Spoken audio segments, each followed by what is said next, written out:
Hey guys, and welcome back to my channel. So today's video is going to be my first impression review and try on demo of the ANASTASIA Subculture palette. So I'm sure you're probably tired of hearing it by now. I've just been like super curious. All of the mixed reviews and all of the drama surrounding it kind of made me want to try it more. So I did get this in the mail yesterday and I did open it. I was actually going to sit down and play with it last night because I really didn't want to do a first impression review, but I feel like it's getting to the point of kind of being stale and people are getting to the point of just not caring about this palette anymore. But when I opened it, there were a few things that kind of made me stop just because I wanted to show you guys like live on camera. So I didn't mess with it, I didn't swatch it, I didn't touch it, but I wanted to talk a little bit about the drama surrounding this palette and how ANASTASIA, the brand itself, has dealt with the issue.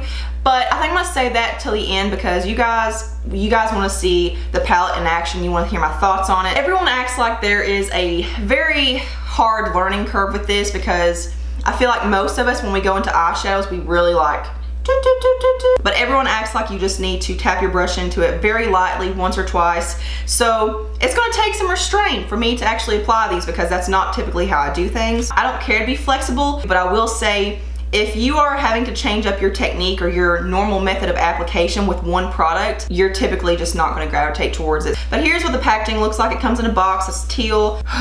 This is the last time you'll probably ever be clean, Subculture palette. The actual palette itself is very much like the Modern Renaissance palette where it's got like felt, like it's like velvety. I personally do not like that because it gets dirty so fast. Any kind of cloth material is hard to clean. So this was $42. So the colors to me scream fall. They're very deep and very sultry and it kind of gives me like a 90s vibe. I do want to show you guys what my palette looked like as soon as I opened it. Again, I haven't touched it or anything. I literally just opened it and kind of looked at it. This isn't really a big deal and this does happen with other palettes. I just feel like it kind of insinuates what everyone else is saying about it as far as like the fallout and stuff goes. And I'm not trying to make a mountain out of a molehill or anything here, but there is a little bit of fallout on the sides here, on both sides really. But one thing that ANASTASIA and her daughter Claudia, Norvina, we'll call her Norvina, is saying is that this was made for makeup artists. If this is made for makeup artists and if there really is as much fallout as everyone's claiming and everyone's actually showing in videos, which I do believe them, then how is this going to hold up through travel? Because I think that's very telling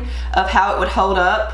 So I just wanted to point that out. It's not a big deal to me. I'm not like, oh my god, I can't believe this is happening to me. But it is something to note. So I will be referencing the problems that people are having pretty much across the board and also some people that actually really do enjoy this palette. So Stephanie Nicole's video I feel like is the most helpful because she covered pretty much all bases and she gave possible explanations as to why certain things are happening with the palette. So she did go into the ingredients and all that stuff. I'm not going to pretend to know what I'm talking about when it comes to that. Just go watch her video. It's so helpful. So let's go over a few of the problems that people are having pretty much across the board. So people are experiencing a lot of fallout. People are experiencing oxidation. People are also experiencing the shadows kind of looking more gray and more ashy and they're not really mixing that well together. There are like blotchy spots here and there where it's like the shadows aren't really sticking to their eyelids. So I do want to briefly go over what Stephanie thought was the explanations for all of these problems. But her explanation for all of the fallout is that this palette doesn't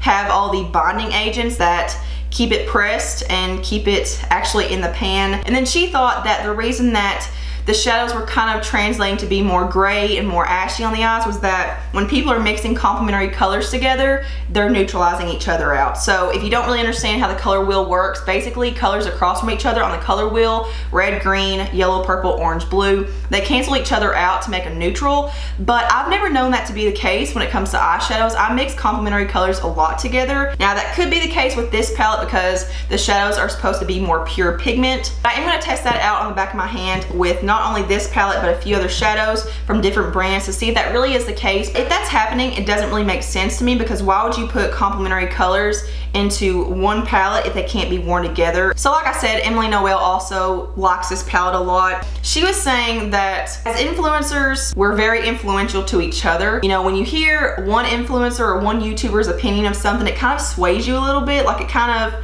makes you have their opinion as well because they're so influential, and I definitely think that's the case. Now, I do not discredit anyone's opinions or experiences with it. I don't think anyone's lying about it. I don't really think makeup is that serious, so I don't think it's something to like get so frustrated and angry over. But one of the first videos that came out that was giving this a negative review and was kind of kind of like the pioneer of the reviews for this palette. I definitely feel like she influenced a lot of people, especially smaller channels, because when I was watching a bunch of reviews of this palette, there was one that popped up of a smaller channel, and she was literally mimicking everything that first bigger YouTuber said. Like, even the colors she was using, she was creating the exact same look.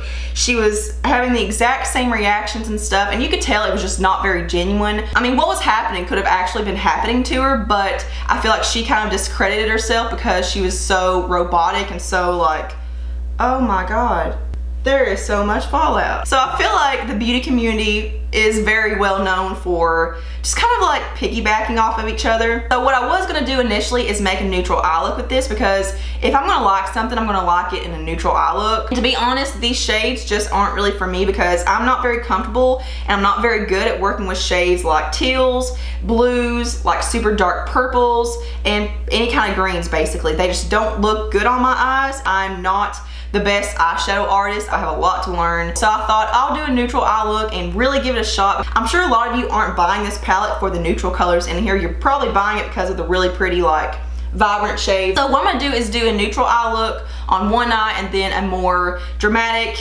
outside of my comfort zone look on the other eye, just to show you as many shades in action as possible. I'm gonna go ahead and wipe off my palette just to clean it up, and if we get any fallout, it'll be like starting from scratch. So if you don't follow me on Snapchat, which you should, what are you doing? You will have no idea whatsoever what's going on right now. And I told you guys on Snapchat that my video started out raw, unedited at 2 hours and 10 minutes. And that is the longest video I've ever done to date. I got it down to about an hour. I just couldn't part ways with anything in the video because I felt like it was all important information. And on Snapchat, you guys gave me the idea to break the review into different parts and just upload on different days. So that's what we're doing because I just can't part ways and delete anything from the review. So you're probably wondering, why did she have a separate introduction video like that? Just wasted 8 minutes of my life. But I feel like it was important to give you guys a breakdown of what I was going to be doing, how I was going to be doing it. So I'm going to put over here the schedule of the videos and how I broke the videos down into different parts.